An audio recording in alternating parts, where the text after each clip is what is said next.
Good evening, everyone. My name is Diane Rosenberg, and I'm the Executive Director of Jefferson County Farmers and Neighbors, JFAN. And I want to welcome all of you to the 2022 JFAN Annual Meeting, Raising Livestock Without CAFOs. I'm thrilled we have two outstanding regenerative farmers with us tonight, Will Harris of White Oak Pastures and Greg Gunthorp of Gunthorp Farms. They'll be talking to us about raising livestock on their regenerative farms, complete with the opportunities and the challenges. I've been an admirer of these farmers for years, and I'm excited they could be with us tonight. Before we get started, I just want to talk briefly about JFAN for those of you who may not be familiar with us. JFAN is a 501c3 educational organization in Southeast Iowa, and we've been around since 2005. We work to protect the quality of life of Jefferson County, Iowa, from the proliferation of CAFOs, concentrated animal feeding operations. We do this with community education, like tonight's meeting. We monitor for new proposed CAFOs twice a week, and we let neighbors know if one is proposed, and we provide informational guidance and support for communities that ask for our help. As a result of all our work over all these years, Jefferson County has 1/14 the number of hogs that are in all our 6 surrounding counties. We're also a member of IRA, the Iowa Alliance for Responsible Agriculture, a coalition of 30 community, state, and national organizations that we co-founded in 2014 with the Socially Responsible Agricultural Project, and we advocate for a statewide factory farm moratorium. Now, there are some people who say JFAN is anti-animal agriculture, but that couldn't be further from the truth. We support traditional independent farming, where farms are not raised in either CAFOs or on feedlots. We support traditional independent regenerative farms that don't have a harmful impact on the quality of life of neighbors, that are not damaging to water quality, soil, and natural wildlife and habitats, that don't emit a toxic putrid odor as do CAFOs. They smell very differently, that allow animals to live their life as nature intended, exhibiting and fully enjoying their natural behaviors, that don't threaten public health with toxic gases, viruses, and antibiotic-resistant bacteria, and that put more farmers on the land. In fact, over the last 50 years, we've lost 92% of our independent hog farmers in Iowa. We're raising more hogs, 25 million at last count, but with dramatically less people. JFAN wants to see more traditional independent farms and a resilient agricultural system that supports them, that provides the needed infrastructure and the markets for them to thrive. Many people say you need industrial agriculture to feed the world. Again, that's simply not true. A UN report finds 75% of the world feeds itself with small-scale farms. And an environmental working group report in 2016 found that the US is actually not feeding the world. We're primarily feeding the world's wealthiest countries, the ones that can afford to buy our products. Agriculture can provide ample nutritious food with small-scale farms. This is what JFAN supports. And this is why we're featuring two successful regenerative farmers to tell us how they're doing it, and hopefully to inspire others that they can do it too. So let me talk briefly about tonight's format. We'll start with the brief introduction by JFAN Board Member Dr. John Ikerd. Next, Greg Gunthorp and Will Harris will give short 10-minute talks telling us about their farms, but the majority of the meeting will be a panel discussion with Greg and Will. I'll be asking questions during the first 25 minutes, and then we'll open it up to audience questions. And if you have a question, make sure you put it in the Q&A box and not the chat so we can see it. I want to thank all the members of the JFAN board who helped to organize this meeting, as well as Mallory Rutigliano from the National Sierra Club, who's working behind the scenes to make everything go as seamlessly as possible. And I'm grateful to all our corporate sponsors that helped to make this meeting possible. They care about the well-being of this community, and I'll share their names at different points tonight. So let's get started. I want to first acknowledge and thank our platinum corporate sponsor, the Sustainable Iowa Land Trust, SILT. If you don't know much about their work, they do preserve They do work to preserve Iowa farmland, and you can visit their website at silt.org, and they're truly a treasure in Iowa agriculture. Now, let me introduce Dr. John Ikerd. Dr. Ikerd is a highly regarded agricultural economist who has traveled globally to advocate for sustainable agriculture. He's a professor emeritus from the University of Missouri at Columbia and a prolific author. We're very fortunate to have him on the board. He's going to begin with a brief introduction to tonight's meeting. Dr. Ikerd. Thank you, Diane. As Diane just said, JFAN not only works with local residents who are concerned about CAFOs locating in their area, but we also support independent family farmers who are finding ways to raise livestock and poultry without CAFOs. And our speakers this evening represent a critical link in helping farmers make the transition from CAFOs to regenerative, resilient, resourceful farming systems that are not only realistic alternatives for today, but are absolutely necessary as we look into the future. Now, over the years, I've come to the conclusion that people don't make really big changes, changes like changing your whole farming operation, unless they have three basic conditions in place. First, they have to come to the conclusion that what they're doing now isn't working, and it isn't going to work for them in the future, because change always involves risk. And as long as someone thinks they can fix whatever problem that may crop up, they're going to keep doing the same basic kinds of things that they've always been doing. Second, people also need to have a clear concept of something they could change to that would be fundamentally better than what they're doing now. They have to know that there are logical, reasonable alternatives that actually exist. And finally, they have to believe that it's possible, even if it's not quick and easy. It's possible for them to change from what they're doing now to something that is fundamentally better, that would make their lives better in the future than they are today. I think JFAN and a lot of other educational organizations and public institutions, such as University of Iowa and Johns Hopkins School of Public Health, we've provided farmers with a lot of good reasons, those that have operating CAFOs today, a lot of good reasons why they should quit what they're doing and change to something else. CAFOs may be profitable, it seemed profitable anyway in the short run, but the CAFOs certainly aren't working for people in rural communities, and they aren't working for consumers or for society in general. And they don't even work for the vast majority of CAFO operators over the longer run. I think there's also a lot of information about economically viable and socially responsible alternatives to CAFOs. And some of those include organic production, grass-fed, free-range, pasture-based, humanely raised, hormone antibiotic-free. There's a market for just about anything out there that tells consumers that the animals aren't produced in CAFOs. A big part of the current regenerative agriculture movement is actually about integrating livestock and poultry into regenerative, resilient, profitable farming systems, as we'll hear about tonight.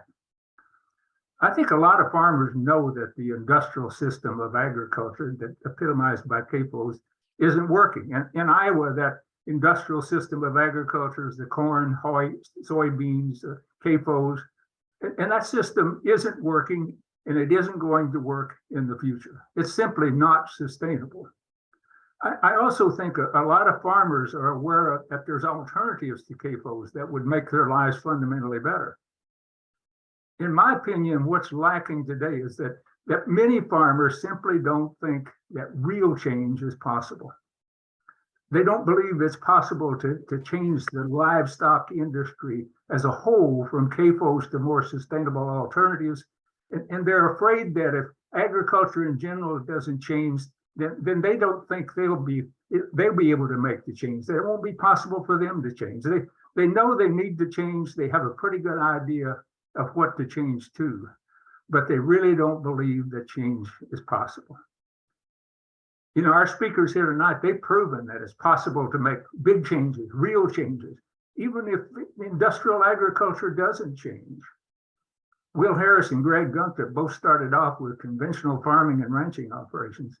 And then they saw what was happening to agriculture, what it was doing to agriculture. They saw family farms being replaced by industrial agricultural operations. And they saw the decline and decay of their rural communities and pollution of the air and water with agricultural, chemical, and biological waste. And they knew that there wasn't any future in this kind of agriculture. And they also found the courage to change. They seized the opportunities to create different kinds of farming systems that allow them to be good stewards of the land, to help rebuild their communities, and to make profits, at least enough profits to support a better quality of life for their families. And they've also proved that it's possible to fundamentally change American agriculture. As you'll see from the scale of their operations, it's not impossible for regenerative, sustainable farming and ranching operations to scale up and to network out, to work with other like-minded farmers, to meet the food needs and the nutritional needs of people not only in the US, but all around the world, as Diane indicated. Will Harrison, Greg Gunthorp, and dozens of other insightful, innovative, hardworking farmers and ranchers are actually creating the food systems of the future. Our current food system isn't working. There's better alternatives for the future. And it's possible to change to something better, even if it's not quick and easy. In fact, change is no longer just an option. It's an absolute necessity. Fortunately, we have people like Will and Greg to give us hope for the future, to prove that it's both possible and it's profitable to raise livestock without CAFOs. Diane, I'll turn it back to you. Thank you, Dr. Ikerd. You can see why I'm really happy to have Dr. Ikerd on our board. I want to next acknowledge two of our gold sponsors tonight, Radiance Dairy and Fairfield Accounting Services, and I want to thank you both very much for supporting this meeting.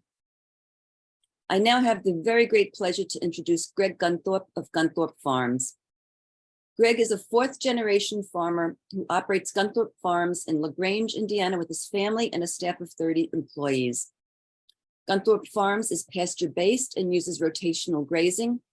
The farm contains a full USDA-inspected slaughter and processing plant, and they provide pastured, antibiotic-free products to some of the best restaurants in Chicago, Indianapolis, and the surrounding area. In fact, if you've ever traveled through O'Hare and eat at Frontiera Grill, you're eating pork from Gunthorp Farms. Greg served on Secretary of Agriculture Dan Glicksman's Small Farm Commission and on a small farm advisory panel to President Clinton. He also recently served on the Pew Meridian Meat and Poultry Inspection Dialogue and is the recipient of numerous awards. Greg, thank you for making the time to be with us tonight and for telling us about your farm. Thank you, Diane. Good evening, everyone. Sorry I was a little bit late. Deliveries ran a little bit long today, and then I had a little bit of trouble getting connected. Rural internet's not always what it should be, but it's an honor to be here this evening. Greg Gunthorp from Gunthorp Farms. We have a family farm in Northeast Indiana. We're about centrally located between Chicago, Indianapolis, and Detroit. We're about equal distance between all of those. My family has raised pigs on pasture here for at least 4 generations. And a very short version of my story is that I spent a summer in England and Scotland after I graduated from high school as an exchange student with the FFA and the United Kingdom Young Farmers, and then went to college, got a degree in agricultural economics, farm management from Purdue University. Come back, I always wanted to farm, going to raise pigs with my parents, my dad and mom. And that was the early 90s, 94 come around. My dad said the hog industry's done for the small independent. And I said, I want to raise pigs. We're not going to quit. My wife and I bought my parents' sow herd, went off on our own. 1998, found out my dad was right. The hog market was done for the small independent. We sold pigs for less than what my grandpa sold them for in the Depression. We netted as low as 5 cents a pound. At the same time, price in the grocery store went up from $2.59 a pound average retail to $2.61 a pound. And I said, you know, we can probably eke out a living if we can make some connections with some chefs in the big city. I got to spend a couple weeks when I was in England and Scotland staying on some farms that I thought at the time was really crazy, that they made their living direct marketing, and thought, you know, we could do this same thing and somehow survive on the farm. You know, for a while it went really crazy, got bigger than we thought. You know, we've had as many as 30 full-time employees, added some other species to the operation. But, you know, the biggest change that we made was going from selling pigs on the commodity market, which was never really fair or just to farmers, to connecting to consumers, mostly wholesale in our business model, but and mostly chefs in the big city. And it's been an amazing journey. It's never been easy, but it's definitely been an amazing journey. We've got a couple hundred sows, farrow to finish, outside on pasture year round. Have 500-600 ewes on the farm, raise some turkeys, raise some ducks, have a full USDA inspected processing plant on the farm. You know, it can definitely be done, raising animals in more traditional, sustainable manners. It's definitely more animal husbandry required, definitely more management required, definitely a lot more spinning plates and a lot more complicated. We definitely don't spin as many plates as Will does down there in Bluffton, but you know, we definitely have the production, processing, and the marketing, and it's fun. So.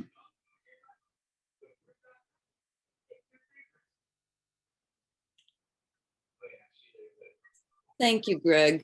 Appreciate you sharing your journey. It's been sounds like it's been quite a journey getting to where you are now. Now I want to acknowledge our silver corporate sponsors of tonight's annual meeting.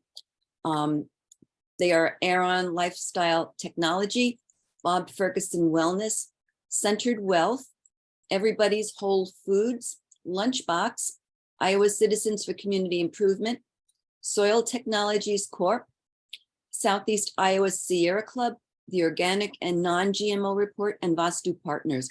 Thank you all for helping to make this meeting possible. We have a lot of companies that come forward to support JFAN at this time.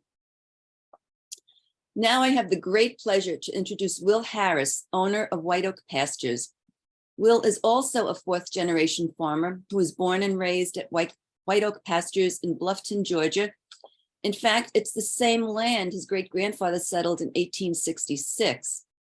Will originally farmed conventionally, but in the 1990s, he made the decision to switch to regenerative agriculture, and he created a living ecosystem. He raises 10 species of livestock and also has on-farm USDA inspected abattoirs that were designed by Dr. Temple Grandin, and he employs 155 people on his farm. Will has been recognized around the world as a leader in humane animal husbandry and environmental sustainability. He's the immediate past president of the board of directors of Georgia Organics, and he's the beef director of the American Grass-Fed Association. Will was also selected the 2011 Business Person of the Year for Georgia by the Small Business Administration. Will, I want to thank you also for making the time to be with us tonight. I'll turn it over to you now. All right. Thank you. Hey, y'all. Good to be with you. Hey, Greg. Greg is a dear friend of mine,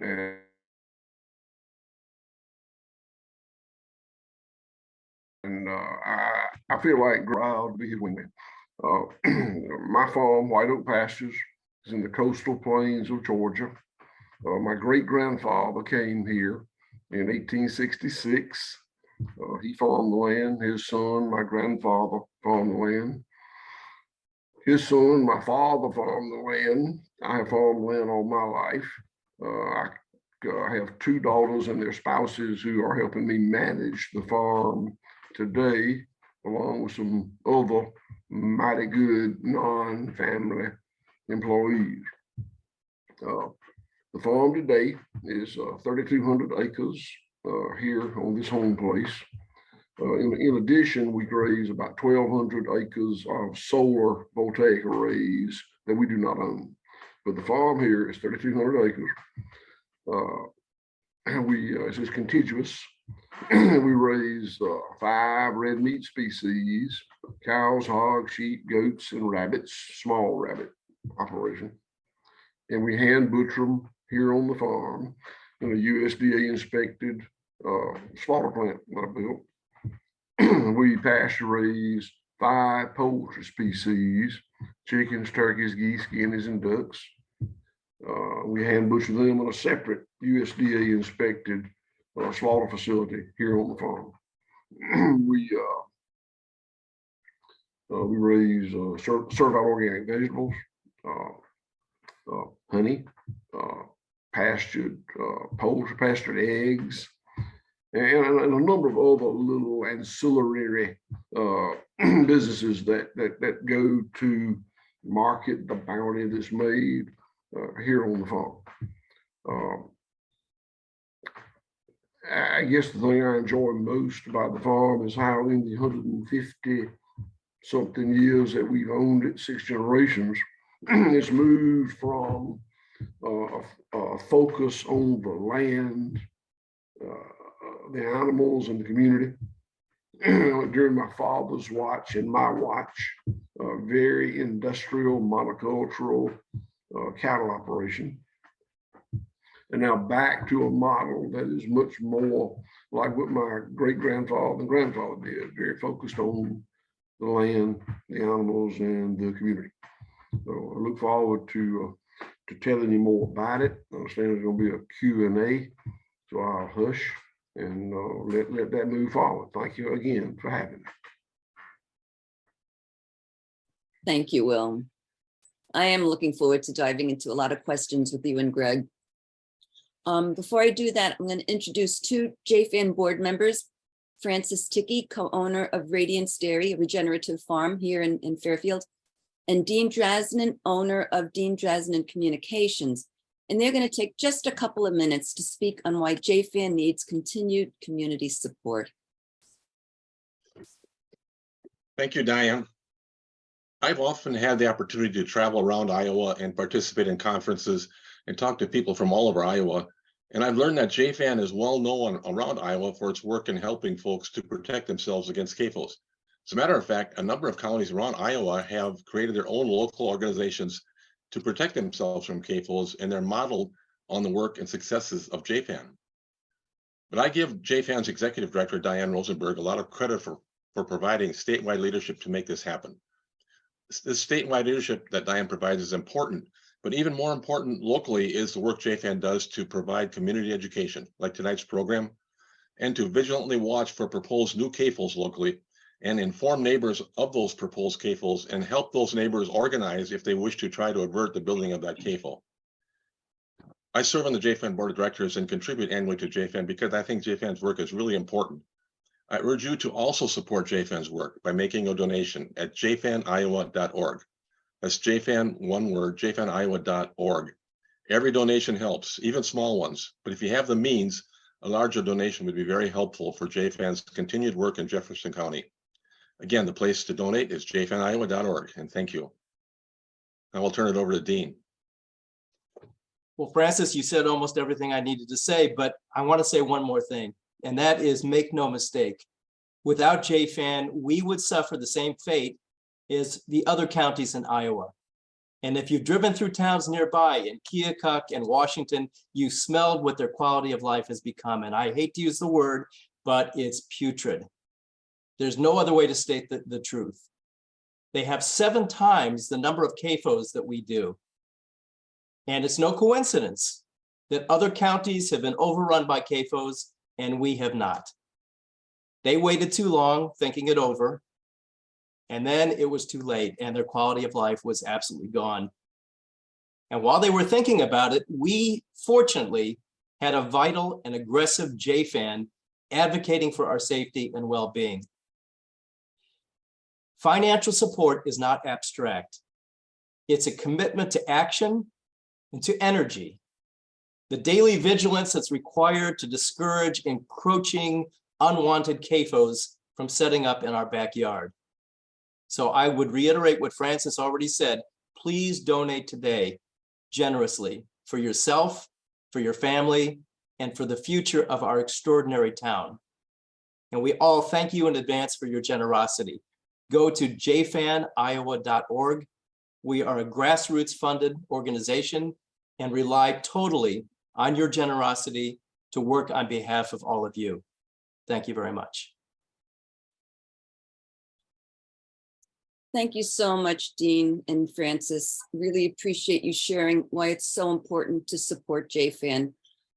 We just want to keep working to protect our community and advocate for a moratorium on the state level. And your support really helps us to do that. Thank you. Going to acknowledge our last group of corporate sponsors, our bronze level, for their support of the annual meeting.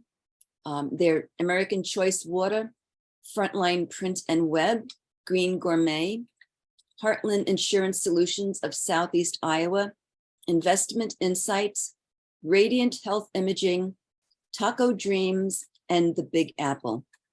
Now, all of these sponsors I'm acknowledging tonight really care about the Jefferson County community and the work JFAN does.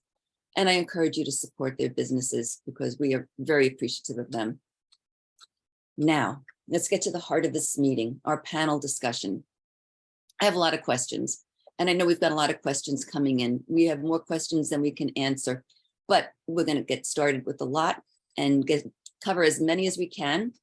And I want to talk first about profitability, because that is probably one of the big concerns of a lot of livestock producers that are traditional and regenerative in this agribusiness market. So I want to ask both Greg and Will, how do you maintain profitability as a pasture-based farm? What are the economic positives and challenges? And what do you do to overcome the challenges? Will, do you want to go first? Who wants to go first? Greg. Greg, I can go first. It's good to see you, Will. Yeah, and Francis also. Hello. I got to make it out to visit Francis sometime, but I've been down to Will's place a couple times. Beautiful country down there. So the question is about profitability and how we maintain profitability. As I mentioned earlier, I have a degree in agricultural economics, farm business management from Purdue. Don't claim to be an economist. You want to hear economists, Dr. Ikerd's the one to ask questions about that. But I will say that I somewhat have an understanding of business management and all of the things involved with that. And as I mentioned earlier, there's an awful lot of spinning plates when you run integrated operation. And I don't want to steal too many of Will's words because I think he's going to talk about a three-legged stool and that you have to keep them all even and all that. But profitability on any farm, and I would argue smallest to the largest, is not a simple task. And anybody that says it is probably telling you a big story. We've invested too much money on the farm. And we've had times through that 20 years that we've bled financially pretty bad. We've also had some times that have been pretty good. And, my dad and grandpa, they probably could have wrote for the Stockman grass farmer when I was little. They probably would have put it in different words. But I think one of the biggest advantages of a pasture-based operation on the production side is that it tends to force you to not invest in things that rust, rot, and depreciate. And I would argue and have argued and would argue till the day I die that I would much rather have Midwestern dirt than I would rather than have any quantity of confinement hog barns on the planet. Those are obsolete in a generation. They're have a cost to tear down in 2 or 3 generations.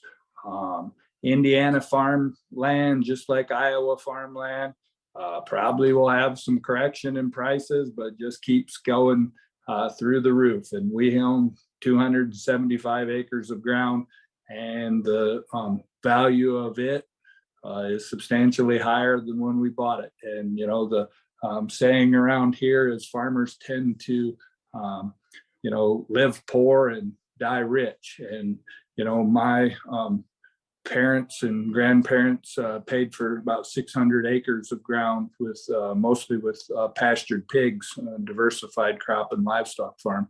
And, you know, the we're fortunate, and I guess part of our profitability comes from the fact that we're very fortunate in that we're able to connect with a clientele that will pay our prices. The production side, if that's all we had to do, we could actually be somewhat competitive, never completely competitive, but somewhat competitive with the industry. Our processing and our distribution is way, way too small to be competitive in the industry. So our pricing is significantly higher, you know, at least 2 to 3 times commodity price. And that's before, you know, it adds significant risk to raise animals without antibiotics, to raise animals year round outside in Indiana is also a risk. But, you know, it's business is business, and, you know, you have to control your expenses, sell your product for the price that it has to, and still profitability is still income minus expenses times your volume. And so you have to come up with labor saving manners. You know, we obviously haven't got to the scale that Will has, but we're not really small in the hog industry, you know, and we're very labor efficient at 200 sows outside. No, not at the efficiency level of a confinement barn, but you know, we raise animals outside and keep our labor in check, keep our costs in check. And still at times, you know, like right now, when feed, labor, fuel goes through the roof, there's times you lose money. That's farming. And we are persistent, stick with it. And like I said, long term, you end up with something with values.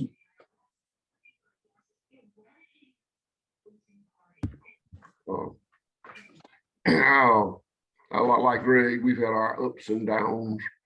I was blessed to inherit a paid for farm, and I went to University of Georgia majoring in animal science. I came home and ran it very industrially as my father had for 20 years, and I never lost money a single year.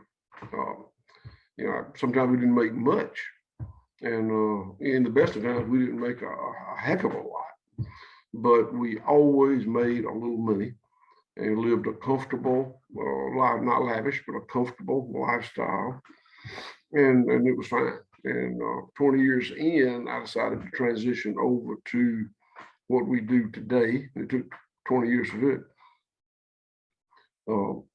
And for the first time, I had debt.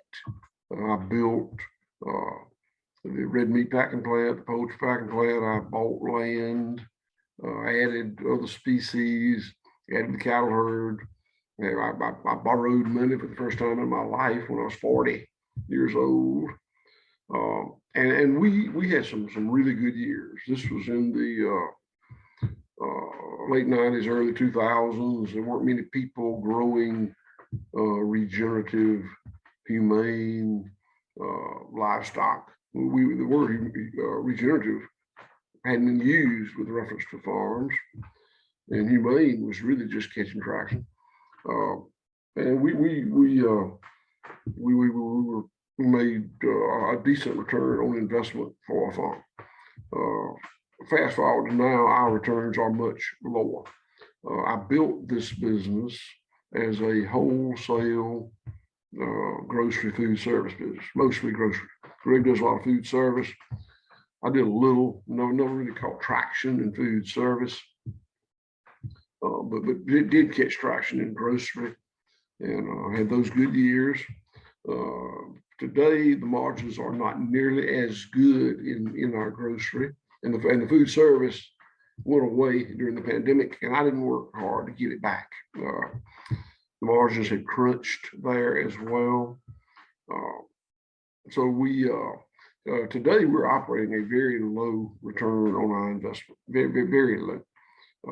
We're very break-even-ish, break even by the normal accounting standards. I think we're building equity in what we have. We showed $700,000 a year in depreciation, and my assets are not depreciating $700,000 a year. So if we break even, I think we've made a little money. We're moving the model from wholesale grocery to direct to consumer. We have invested quite a lot in a order fulfillment center. It's not fancy, not millions of dollars, but a pretty significant investment. Invested a lot in that software and management systems to keep up track with inventory and shipping and knowing who your customers are.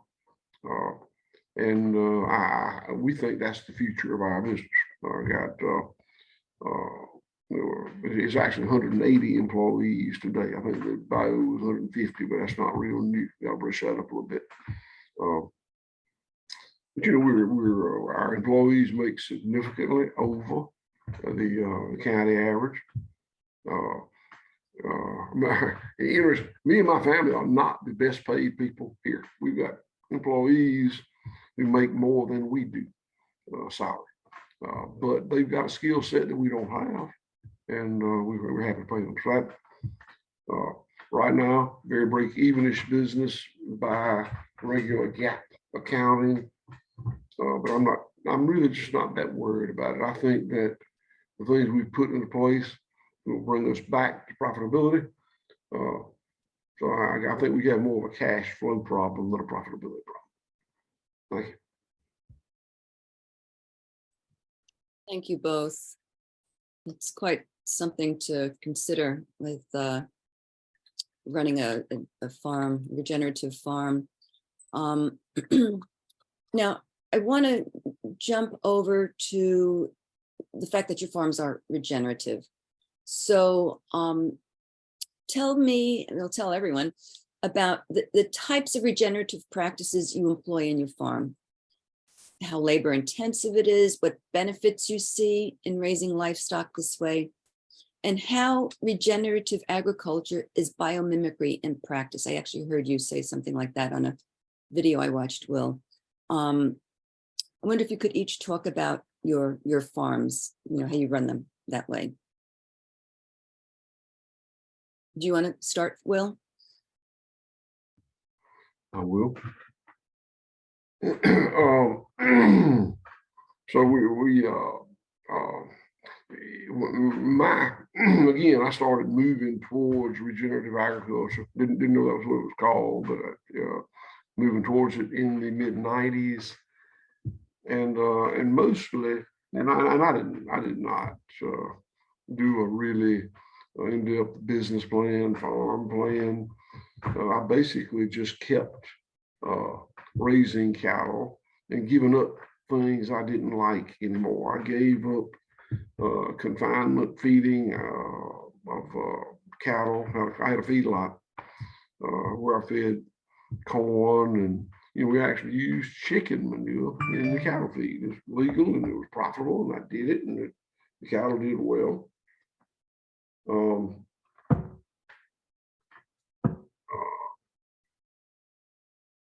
So I just gave up things. I gave up chemical fertilizer. I gave up pesticides. Gave up tillage.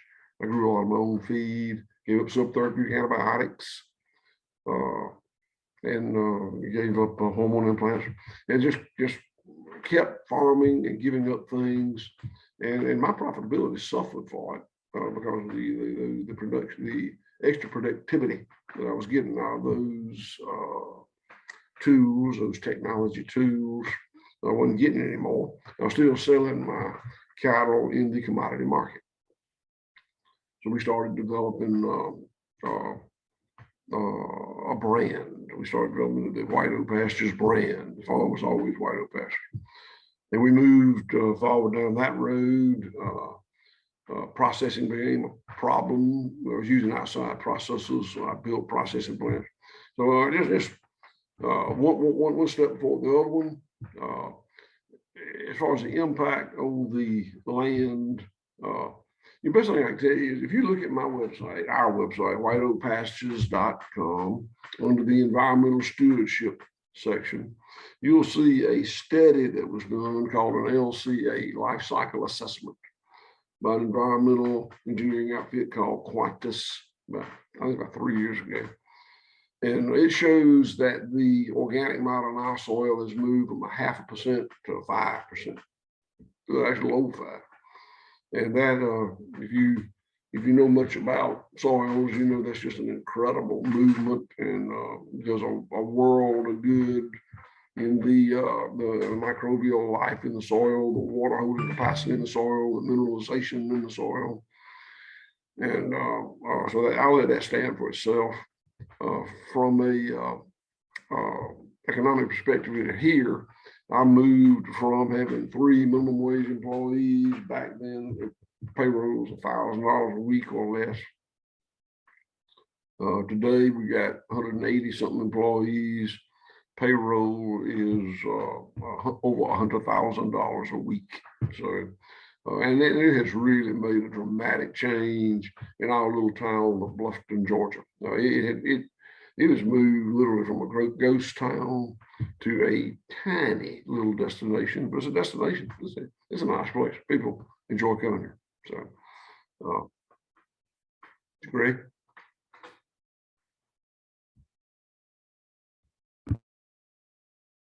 Sorry about that. I was answering a couple questions on the chat. I'm actually a little bit at loss. Diane, what was the complete question again? Or, we're talking about, oh, never mind. We're talking about regenerative. You know, the species on our farm that best encompasses regenerative agriculture is our sheep flock. You know, we have a seasonal pasture lambing, grass-fed hair sheep enterprise. The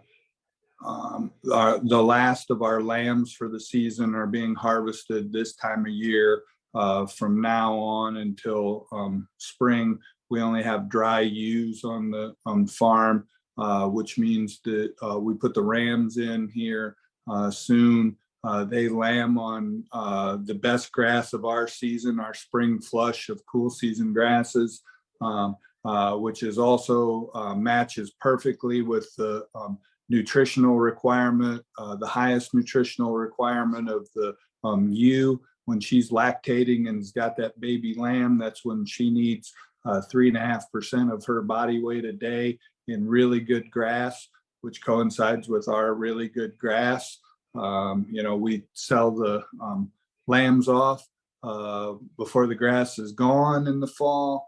And, you know, we repeat that, and that pulsed grazing or that adaptive multi-paddock grazing, where you harvest the grass and then give the grass the proper rest time to grow again. It's a combination between quality and quantity, the same as the guys that are making hay don't go out and mow their hay every single day. They let it grow up, they harvest it, they let it grow up again. We do the same thing with appropriate technology, with fence chargers, polywire that we reel out, and that pulsed grazing of the grass kills back some of the roots. In that killing the roots, it adds carbon to the soil, So they're sequestering carbon by rotational grazing. All of the science in the world shows that you cannot do that with any kind of cropping system, that it takes ruminant animals, rotational grazing to sequester carbon. Will's got the scientific life cycle analysis on his farm to show that he's attained those organic material increases and put the carbon back in the soil. I'd say that regenerative agriculture, we raise pastured poultry and pastured pigs. I'd say we have our sows on a forage diet now. They're in a leader follower system with one of our flocks of ewes. I'd say the gestational portion of our sows is regenerative. I'm not convinced that poultry and pigs are, they're a sustainable operation, but I don't think they're a regenerative operation. You can maintain, but you can't build because the nutrients that you do on poultry, they're not as destructive on pastures as pigs can be, but those nutrients are coming from another source. The sheep, the cattle, the ruminants, they're actually building soil health. So that's where true regenerative agriculture comes from. And I'd argue that if we want a true regenerative food system, that we have to combine ruminant animals with both those non-ruminant, the monogastrics, the pigs and the poultry. And we also have to go one step further, and we have to combine those ruminant animals with our fruit and vegetable production. So the fertility and the soil health increases is coming from the ruminant animals to provide the nutrients and the fertility to be able to grow our vegetables. Too many of our, especially the organic vegetables in this country, are just grown on a natural NP and K replacement system. And most of that is from confinement livestock production. So, with our food dollars, we're not supporting regenerative agriculture. And so we have to go a lot further than what we've already started in this country for food supply changes. No, thank you. Thank you. You're both highly committed to providing humane living conditions for your livestock for their entire life cycle. What kind of a life do the animals on your farms enjoy, and why is this so important to you? Do you want to start, Greg? Sure. I think you'll find that both of us are animal welfare approved with the Greener World. Will goes farther beyond that because he's a whole food supplier and global animal partnership. We don't go that far. We, like I said, do mostly food service, but we take animal welfare and humane farming very serious on the farm. And I don't want to steal Will's thunder because I think he probably would end up saying the same thing. But my take on it is that as a nation, I don't think we've had the complex discussions on this that we should have. As a country, we tend to either say yes or no on food, and it's a lot more complex than that. I think we need to have the how questions. And animal agriculture, we should be deciding how animals are raised, how they're processed, and how much of that we're going to consume. And I don't think we get around to having those discussions. And I think that animal welfare is much more complex than just saying that we're providing for the animal. The industry, especially in Iowa, tells you that the best place for a pig is in their confinement barns. And I completely disagree. The best place for a pig is a well-managed pasture operation. I think it's inhumane to not allow a pig to be able to express its basic natural instincts. Sow wants to make a nest and wants some bedding material to be able to have little pigs. Pigs need to be able to stick their nose in the dirt sometime. Rooting is a natural instinct for a pig. Pigs need to be able to have access to green grass, fresh air, and sunshine. And that's just a basic instinct. We don't need to attach human rights to them, but we need to attach the actual animal instincts that pigs deserve. And on our farm, our animals get to actually express the natural instincts for their species. Our poultry gets to scratch in the dirt. Our pigs get to stick their nose in the dirt. They have access to outside. We still provide them shelters and bedding. I mean, it gets to the coldest weather I've ever seen is 37 below here, and the coldest daytime high is 18 below. Pigs need some shelter in that, and they need some straw in that. But they do fine if you provide what they need. So.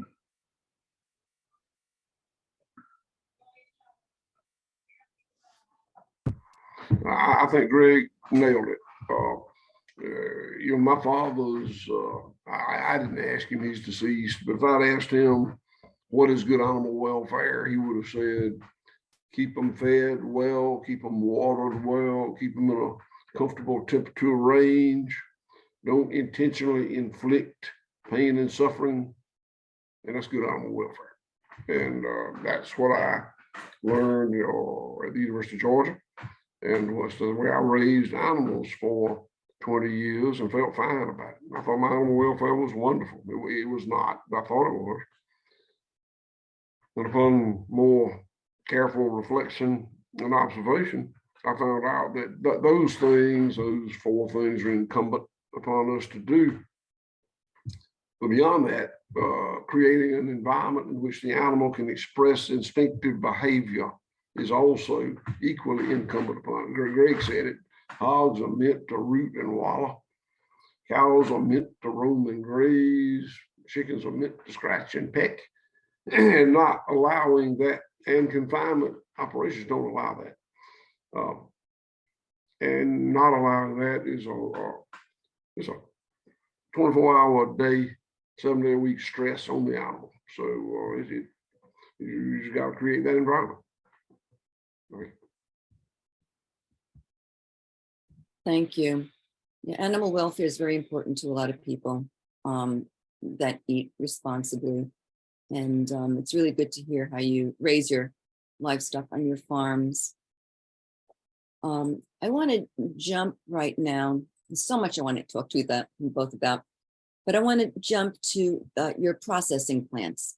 You each built small on-farm processing plants.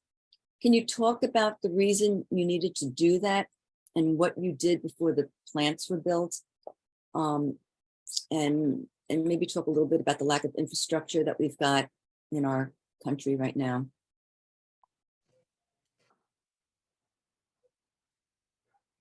You want to go, Greg? Sure. We sold our first pig to a restaurant in September of 1998.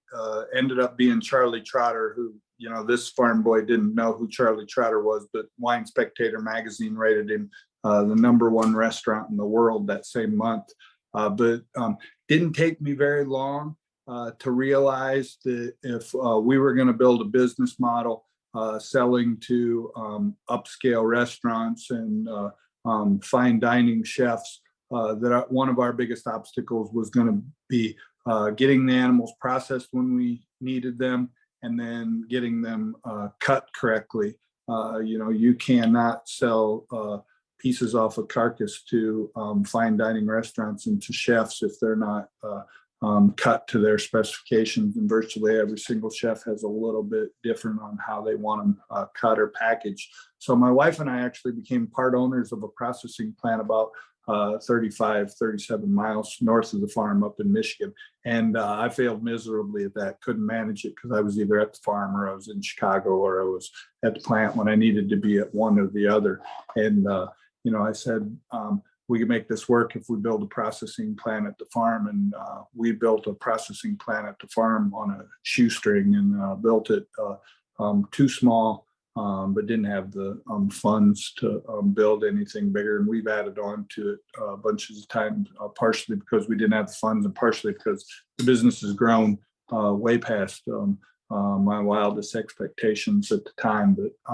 But I would say that the biggest reason, and people don't want to hear this, and Will talks about it more eloquently than I do, but I think the biggest reason that we have lack of processing infrastructure in the United States is actually commitment. It takes a huge commitment on the behalf of the farmers, the processor, and the end consumer to make sure that that every single person in that supply chain and every single entity in that supply chain is actually able to make money.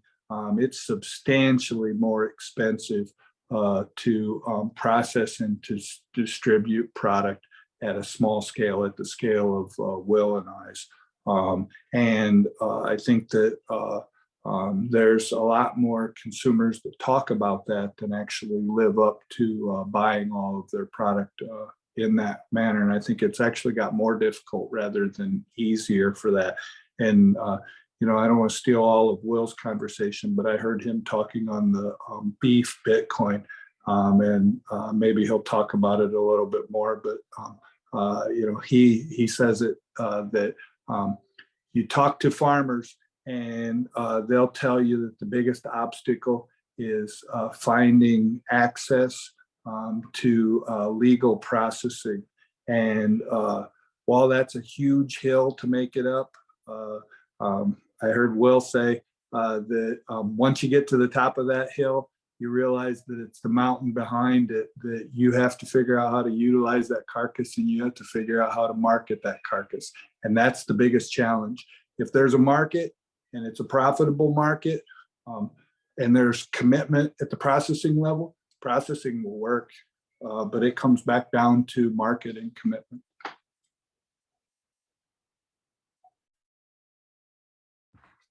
Yeah, Greg is by far a more knowledgeable processor than I am.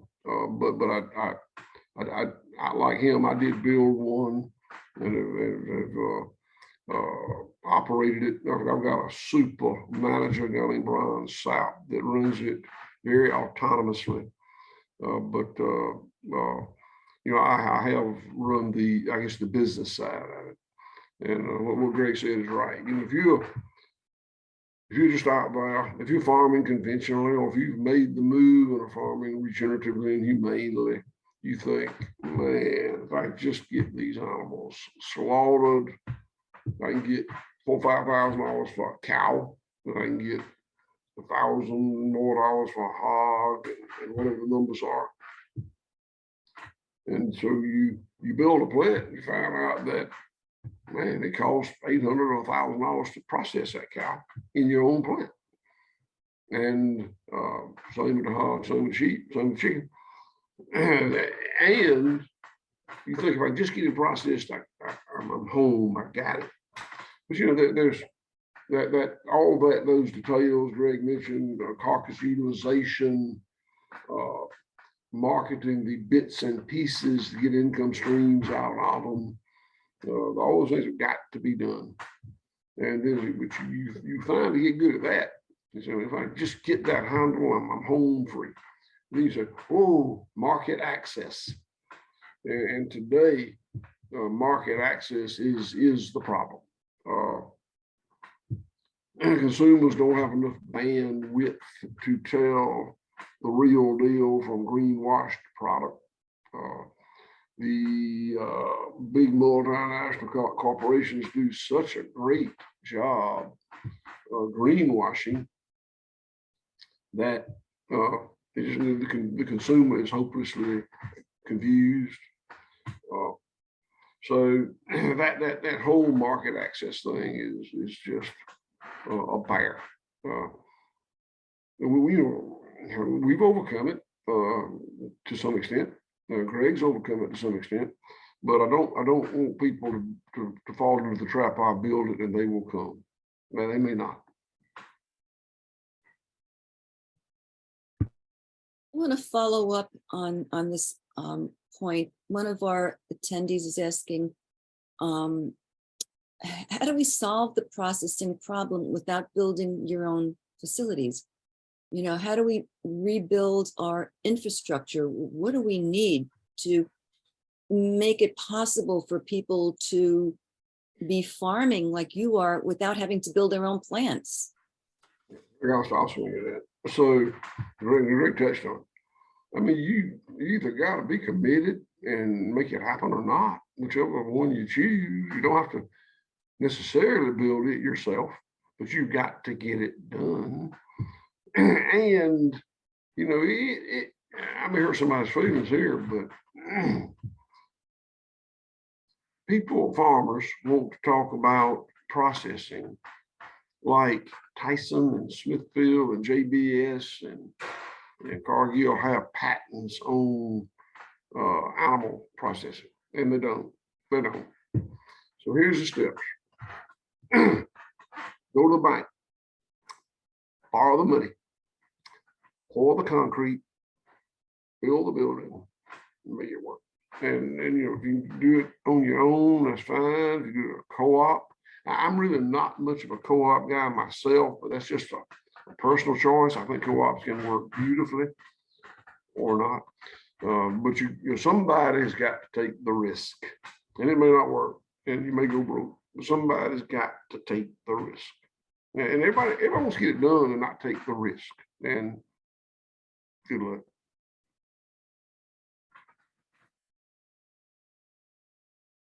I have I gave a speech at the Regenerative conference. It's on YouTube. It's about 50, 60 minutes long, goes a lot more in depth on this. I'd also suggest Niche Meat Processors Assistance Network. There's a lot more resources now on for people that want to build plants than there ever was when Will and I started. You know, and I completely agree with what Will's saying. There's no patents on it. It is at times complex and complicated, but there's an awful lot of farmers that have the skills to understand how to run plants. There's an awful lot of farmers, though, including myself, that be deer in the headlights for the first 6 months on running a processing plant. I'd put me and my son's skills on running a processing plant against any plant manager in the country now. But, you know, we had a huge learning curve to get there. And I'd put Brian that same way, his skills against anybody's in the country running Will's places. He had a huge learning curve getting there too. Learning curves are expensive. Processing plants are really complicated to run and actually have them make money. I've heard it said many times before, and it's accurate, that they're a good way to make a few pennies or a really good way to lose a lot of dollars. And you know, they're highly capital intensive, they're highly management intensive, and they're highly labor intensive. You know, if you go to business management school or anything, it tells you to stay away from all three of those, but for sure stay away from businesses that have two of them. It has all three of them. So, I mean, it's not a simple business to make money in. And I still think it comes back to that you've got to have a market, you got to have a business plan, and you got to have the commitment to figure out how to make it work. Thank you. I did watch that talk you gave at that Regenerate conference, and it's really interesting. It really goes into a lot. You go into a lot of the complexities. You know, it's not a simple thing to do. You're doing it. You know, Will's doing it. You're making it work. You know, but it's well worth listening to that. So I think this is a good way to segue into federal policies, because I think a lot of the work that you do and what you're trying to achieve would be made a lot easier if we had federal policies that supported, you know, regenerative ag, traditional independent farmers. So my question is, what kind of federal policies would you like to see changed that would support the resurgence of independent regenerative farming? What is needed to get farmers back on the land, especially young farmers who often turn to CAFOs as the only alternative for staying in farming, particularly with regards to getting funding? How would you answer that? You want to go? Who's going to go Yeah. first? I'll go first if that's okay. I have 4 points that I always talk about that I think are essential if we want to rebuild local and regional food systems, and we want to bring opportunities back for independent family farms. And I think the first one that has to happen is subsidy reform. The USDA and our federal government directly and indirectly subsidizes the wrong kind of agriculture, and they by and large subsidize a handful of very large industrial farms. That's where almost all the money goes, both direct and indirect. That has to change. It's not a level playing field. We have to have antitrust enforcement. We went long past the level where oligopolies and monopolies control the industry, predator pricing. Will and I even see it in the niche. Both of us left the commodity market to not have to play in that game because we thought that there had to be something better. And we've invested millions of dollars only to have the same large corporations being still our competition, and that they made no meaningful changes in their production practices. All they did was their marketing department changes their labels. And USDA, the Federal Trade Commission, the Department of Justice have been complicit in that. They actually encourage those kind of fraudulent, mislabeling, deceptive practices. They allow continued mergers to the point that there's not really competition in the industry. I could go on forever talking about that. It was actually with a friend of mine and friend of Will's too. Mike Calicrate and I were talking to 2 of the staff attorneys at the Federal Trade Commission this afternoon about product of USA and made in the USA claims, and whether those are legit, and whether FTC, they have too much claims of one jurisdiction over the other and just passing the buck. We have to have labeling reform, which I already mentioned, but labels in this country have to have meaning and they have to be truthful. Consumers that are spending money for what they believe to be better production practices have to actually get that value out of it, not just fluffy labels from the same big companies that dominate the conventional industry. The same as farmers have to have opportunities to raise animals in different production practices that they get premiums for. That's required in a functional market. We see that in Europe for some reason, and I believe it's largely because of captured agencies and revolving doors, which comes back to antitrust enforcement and ethics issues. We do not see that in the United States. And then the final thing is that we do need some inspection reform. USDA spends a bunch of resources to create inspection systems that make it, I don't know about necessarily easier, but they definitely make it so that they lower the cost of production of the big players with self-inspection models. And like I said, I'm not one that believes that necessarily makes it easier for them, but it definitely makes their lines more consistent and more consistently faster, which definitely lowers their cost of production. And then when they take those same products raised in some of the largest systems in the country, processed in the fastest lines in the country, and I have to compete against them because they call them gestation crate free, and they're coming from 6,000 acre or 6,000 sow farms that have 2,000 gestation crates that are only used to get the sows bred, but they're sold as gestation crate free. We have problems with antitrust enforcement, labeling. We have problems with inspection. And if we change those 4 things, and I don't know that there's the commitment with the current USDA or any other USDA for that matter. I don't know that there's commitment for it, but if we just change those things, I believe that rural America has the people that actually want to be independent farmers. I believe these people that sign their name on the dotted line to put up confinement hog barns, to put up confinement chicken barns, most of those end up regretting it at some point. But whether they regret it or not, they have the whole farm mortgage to the point that they can't quit even if they want to. So I always say it only takes one bad day to be a large contract confinement chicken or hog operator. It takes a lifetime commitment to do what Will or I do. And if farmers in rural America see more opportunities out here, and all it would take is a little bit more than messaging from the secretary, it would take some actual actions. And he says everything, all they have to do is do it. And the rural America would step up, and we would see a resurgence in rural America like we've never seen before. Confinement operations wouldn't be the norm.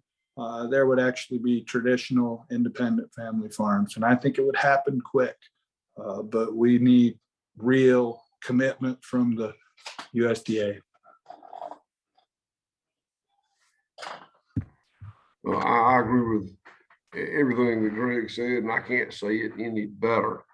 The only thing I will do is list 2 reasons why the things that he has suggested are going to be very, very difficult. And he alluded to them. I'll say it a little more, I'll say it out loud. One is lobbyists. Lobbyists write the farm bill. They work for these large multinational corporations that have seemingly unlimited finances. They go, and if you know how Washington works, they go to town with a lot of money, and they know how to spend it, and they know how to get the programs written in a way that is pleasing to the people that have hired the lobbyists. Excuse me, first and foremost. Second is, he mentioned the revolving door, and that's enough said, but to bring a little more explanation to it. If you are a highly placed 50-year-old bureaucrat with USDA, probably true with the Defense Department and EPA and everybody else, but we're talking about USDA, and you've been with USDA all your life, and you've worked your way up to the point that you're making, I think those guys make about $96,000, depends on different plateaus, pretty good. And you know you're going to be able to retire at 53 or whatever. If you do the bidding of Big Ag for your last years in office, you can get a really good job making $250,000 or $300,000 with Big Ag when you retire. And what that incentivizes those bureaucrats to really bend to the will of Big Ag during their last years of retirement, where they're so senior and highly placed. And it sets the example for their subordinates to say, wow, if I do what they say, I can get a really good post-employment job. And I can give, I really shouldn't give you a number of examples of that, but they're out there.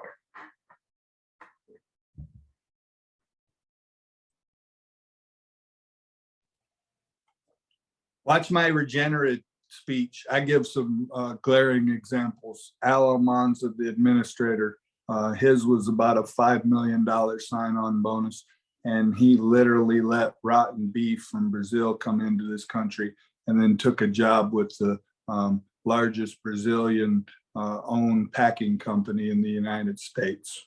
I think that's beyond an ethics violation. In my opinion, it's criminal. They should lock him up.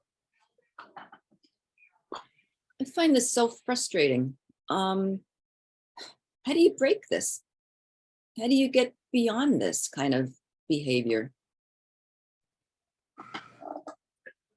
Getting our Department of Justice to enforce ethics violations and getting OIG to look at ethics violations.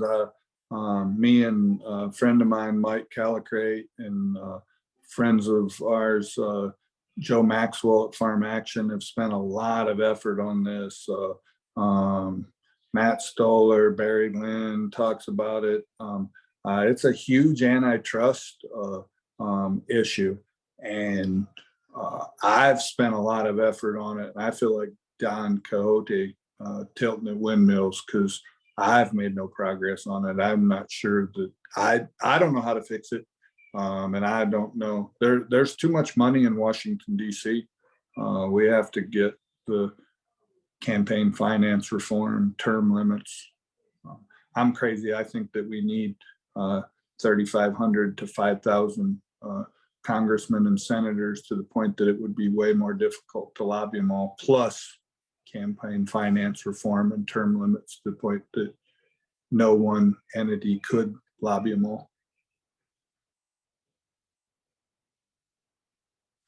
Sounds good to me. I think what I'm going to do, I have more questions, but I want to go over to some of the questions we've gotten from our audience here. Let's see, where should we go first?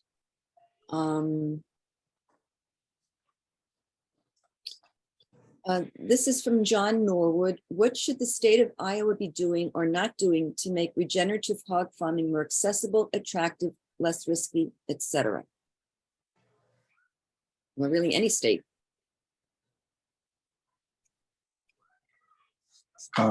I think the biggest thing that any state could do is the state needs to strongly consider diverting a small portion of their food purchases to small lockers that are locally slaughtered, inspected pork for the trim portion, so the front and the back end of the carcass, and not at exorbitant prices, but at prices that justify the production. And I think that we all seen in the last 2 years that there's definitely a need for some diversity in the size of processing plants. And I'd strongly argue that the state and the federal government now is the time to build relationships with these small farmers or smaller farmers and small processors, so that in the event that there is a serious issue with the food supply, that those relationships are already built. The state and the federal governments provide huge safety nets for crop and confinement livestock production. They could provide some simple safety nets that would provide some true resiliency and some true food security. I think that's the first thing that they could do. I think that they need to take a top to bottom look at the resources that they provide at the state, the federal level, that are clearly geared towards conventional industrial agriculture. There's not very much resources or money put into research and outreach on independent traditional livestock systems. The state of Iowa used to have pastured pig research, used to have conventional independent traditional pig production research. That went away in the late 90s. Dr. Honeyman used to do that. The state of Iowa ought to bring that back. Niche hog production with Nyman's being having huge amount of producers based out of Iowa, with people seeing opportunities in it. They need to be doing some research at Iowa State. There's absolutely no excuse for it. And Iowa State shouldn't be the only place that's doing research on pigs that aren't on complete slats in a barn. And I'm sure they could come up with some other things to do, but those are the things off the top of my head that they ought to be doing. I agree with all that, but I think it's I really, it's hard for me to put a lot of time and effort and energy in coming up with ways that state and federal government can promote this kind of farming. So I don't think that we're going to see state and federal government promote this. I don't think it's going to happen. I don't think they're incentivized to do it. I think they're more incentive to not do it. Lobbyists, nothing else. And I don't think that farmers are going to do it on their own because they're so financially committed to the commodity system. I'm certain that big ag and big food are not going to do it, or because that's not what they do. It's counter to their purposes. I think that if it happens, it'll be consumer driven. And Dr. Doctor said earlier about change, very little brings about change other than pain. And I think that if enough consumers feel enough pain, that there'll be a movement in this direction. Sadly, I really don't know if I am a niche producer, there'll be a niche producer for generations, or if I'm an early innovator helping change the way we produce food. I don't know which one I am. I fear I'm just a niche producer. That's not what I want, but I can live with it. You might be both. And one other thing that the state of Iowa should do, and I'm actually not certain whether they've already become part of the cooperative inspection system. And one slight difference, just for people that don't know, between our processing plant and Will's processing plant. Will's processing plant is a Talmadge Akins plant, which means that he gets some state inspectors at the farm, but he applies a USDA legend on it. We get USDA inspectors at the farm and apply a USDA legend. There is a significant difference in the amount of politics and bureaucracy in small plants dealing with state inspectors versus them dealing with federal inspectors. And you need to make certain that the state of Iowa funds its inspection program to the point that Iowa is involved in the cooperative inspection system so that state inspected plants have the opportunity to be able to put USDA legends on their product so that that product can be shipped out of the state. Just provides so many more marketing opportunities for those small state plants without putting them into the whole politics and bureaucracy of dealing with the federal government. Thank you. I have a question for Will from Matthew McAndrew. He wanted to know what sort of diseases are found in the farm in Georgia with so many livestock. Oh,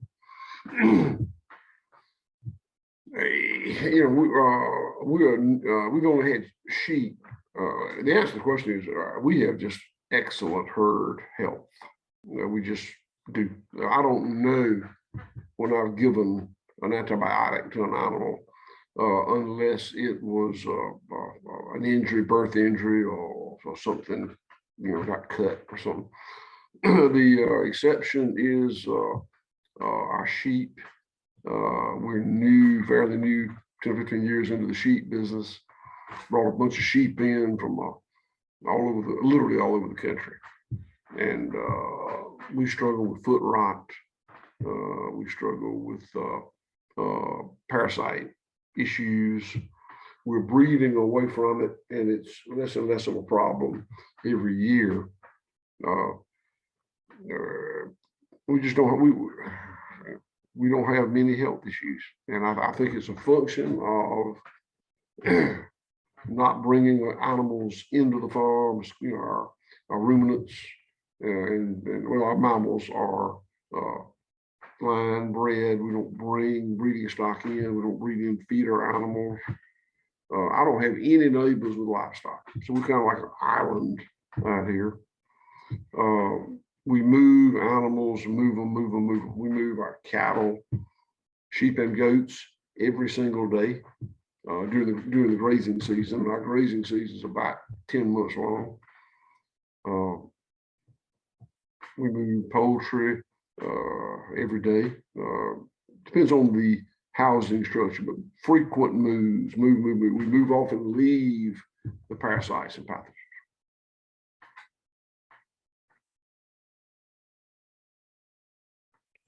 You know, I think I mentioned it earlier briefly, but I still think the best place for an animal is a properly managed pasture operation. And I think it's the same as what our grandmas, or at least my grandma always told me. You got to eat your vegetables. You got to get outside, get some fresh air and get some sunshine. You know, you keep animals in a proper stocking density to the point that you got green grass. So it's not either mud or dust, because if it's not grass, it's in Indiana, and I'm sure in Iowa and probably in Georgia, it's either mud or dust if it's not green grass. But you keep them on green grass, you keep them moving around so that they're still on grass.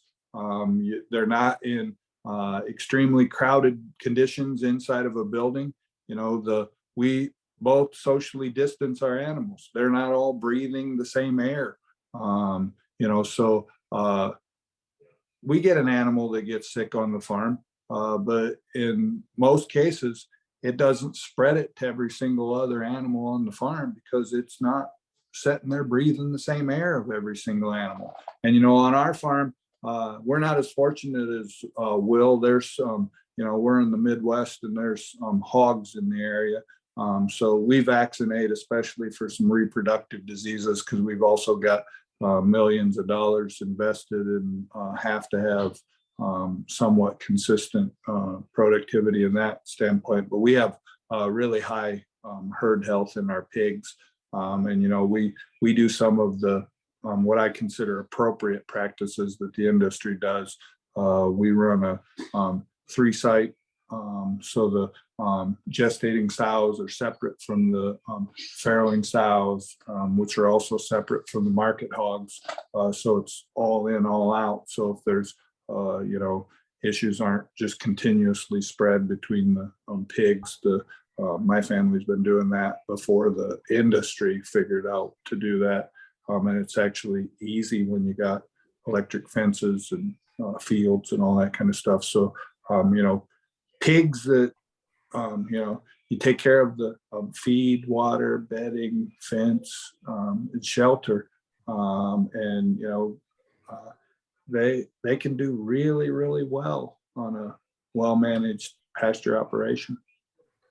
I got to start. I'll try to hit it kind of quick, but I think it's important. So several years ago, I got a call one day from our state veterinarian, Georgia Department of Agriculture's top cop in the animal health. And I've known him for 30 years. And he said, I got some really bad news. You guys brought some chickens over here for us to look at. And one of them has tested presumptive positive for high pathogen avian influenza. And we've got to do some further testing. But if it comes back high path, we're going to have to depopulate your farm of all poultry. I had a lot of birds back then. So, you know, I was stunned, hung up. You can call me 24 hours.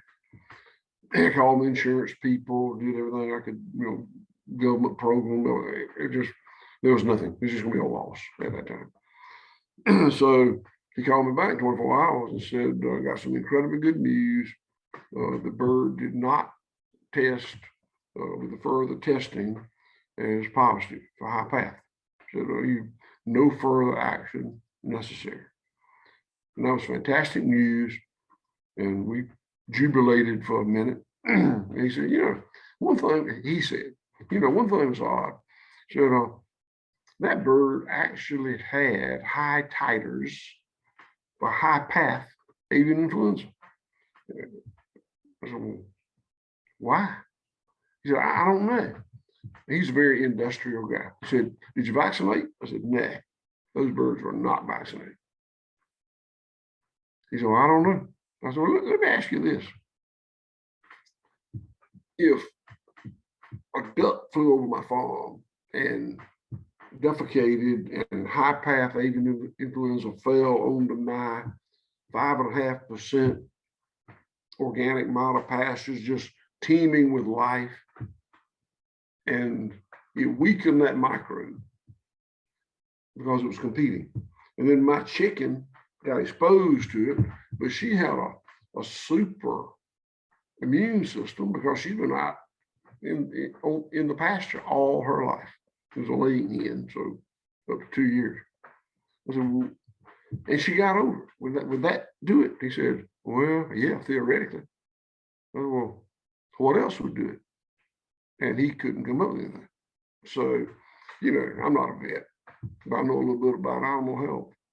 And I think my bird got over it.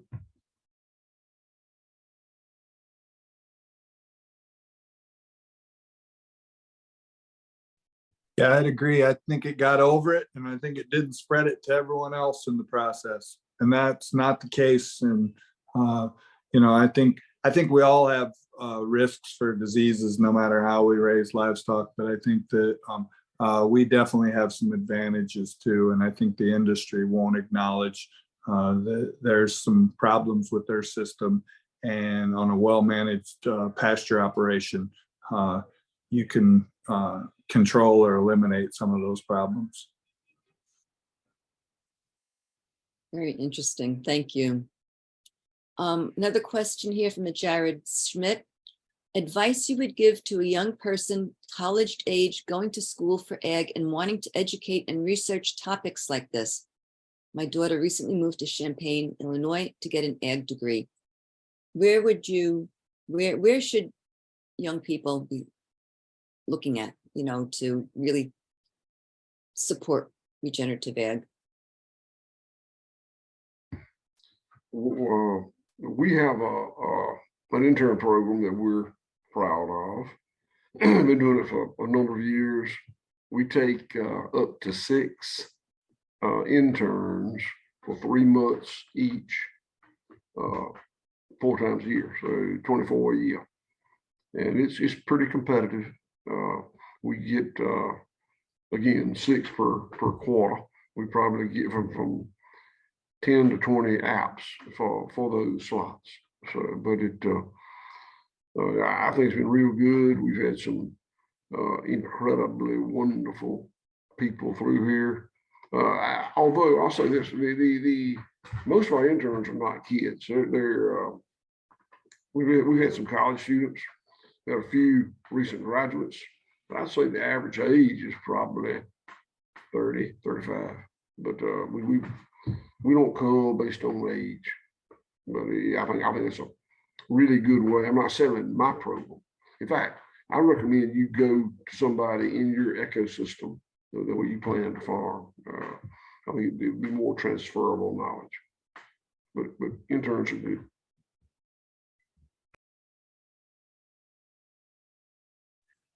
I was actually, if I would have answered this first, I was going to sell Will's program.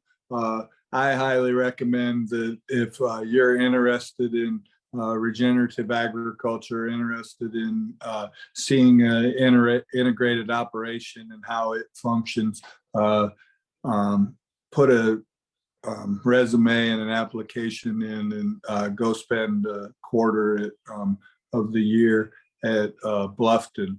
And if you like it, stick around for a couple of years before you go out and do something else. Will's got an amazing operation down there. You can see any kind of species that you want. If you want to work on a pasture pig operation, send my son an email. And you want to stay in your ecosystem because we're the same environment as Iowa. So send some people over. We'd love to show people how we raise pastured pigs. And within the next couple of years, hopefully, we also be able to show people how sheep grazing works under solar panels. Thank you. We have a few minutes left, and I have so many questions I'd love to ask. I feel like we could do a whole conference on everything that we could be talking with you about. I want to end with one question that's kind of important to me, and it's about reaching consumers. So it's been said that eating is an agricultural act because we all need to eat 3 times a day. But with an agribusiness system dominating food production and with marketing, many consumers are not aware of how their food is produced and the impacts that food production, industrial food production has on public health and the environment. So how do we reach more consumers with the messages of how our current system creates harm and the value of seeking out and supporting local pastured raised foods? Last year, we founded a nonprofit, a 501c3 called Center for Agricultural Resilience. And we had been and continue to do some teaching of non-farmers on how to think about food production differently.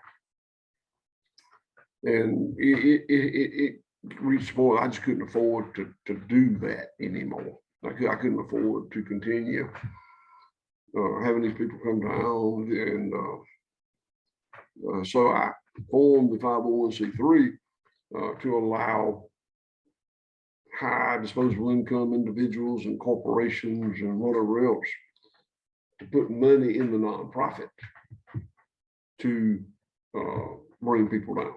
And then we've hired a very talented young woman to run it. She's Dr. Carly Redding. She's very talented. She's raised some money, not much, but she hadn't raised as much as I invested in founding it. But hopefully she'll do better and better. And that's not the way, but it's a way. We bring a lot of environmental lawyers, city planners, people who are non-farm and don't understand the difference in very complicated and complex and those kind of things. So that's one thing we do. As far as farmers connecting to consumers and consumers utilizing their dollars to best have an impact on creating a rural America and agriculture, a food system that they can be proud of and that they're actually getting value for those dollars. I always recommend what my son suggests. And first of all, I'd recommend my suggestion. I'd actually recommend you go out and visit the farm, but that's not always possible nowadays. And with the internet and with virtual capabilities, therefore, I recommend what my son suggests. Google Earth is really, really simple to pull up and to see whether or not you're actually and it doesn't take any kind of animal science degree. It doesn't take an understanding of the food system or anything. And I wish I had done the pictures beforehand. You pull up Gunthorp Farms on Google Earth, or you pull up White Oak Pastures on Google Earth, and you can tell right exactly where our operation is. And you can tell where the crop operations and the confinement and all that starts beyond it. We're a green area, and the rest of it, I mean, you can see it. It really does not take any kind of education or anything like that. And you know, I challenge people when you're buying stuff with some kind of fancy label in the store, and that includes Whole Foods, because if you're not buying something like Will's, Gap 4 or higher product, I'm here to tell you that Will is probably one of only 20 operations in the whole country that if you're shopping at Whole Foods, that you're actually getting what you think you are. So there's 5% of the legitimate producers for whole food right here on this video. But pull those videos up, or pull those Google Earth pictures up. Lots of them are just offices. Some of them are very, very large confinement operations. Some of the fancy label product in the store is the exact same operations that you guys are fighting against to try to get stopped from building confinement operations. The whole thing is actually really a racket. And nowadays the technology's there that people can figure this out relatively easy and share it with other people. Hey, Greg. So yesterday I went to Austin and got interviewed on a podcast, and it wound up being a lot about Whole Foods and a lot about the Global Animal Partnership. And it's going to air tomorrow. I'll get Jenny to send you a link, and you'll be interested in how that discussion went. Oh yeah, and you know, Will has to be careful what he says, because he's got an awful lot of acres down there, and he's got an awful lot of people that rely on their business being successful and him being able to support them. And you know, I'm not faulting Whole Foods to the point that there are some really good operations selling there. But man, we could come up with a better model, and we sell to some customers that's the same way, that uses us as a small token of their sales. You know, it's that whole halo effect marketing, and it's not a good situation, but you know, I think I'm looking forward to hearing it, because I'd be willing to bet you anything that your strategy is more direct to consumer. Not because you know, Whole Foods has been really good to you over the years, but I imagine that amount that they buy just keeps getting dropped and dropped as the Tysons and the Purdue's of the world become their suppliers. Well, I love this idea of Google Earth. I feel a project coming on. Anyway, I really would love to keep asking questions, but it is getting late, and I think we're going to have to wrap this up. This has been a very rich, great, wonderful discussion tonight, and I'm so thrilled that Greg, Will, that you were with us here and just sharing all these thoughts that you've had on this really important issue. You know, the food we eat and how we produce it, it's a really important issue. And thank you for just really shedding a lot of light in this whole area of regenerative ag, and the challenges, the opportunities, everything. So I just want to add a few thoughts and a few action steps before we close. In Iowa and in other states that may have one, I really encourage everyone to support a factory farm moratorium. In Iowa, it's going to be reintroduced in the next legislative session.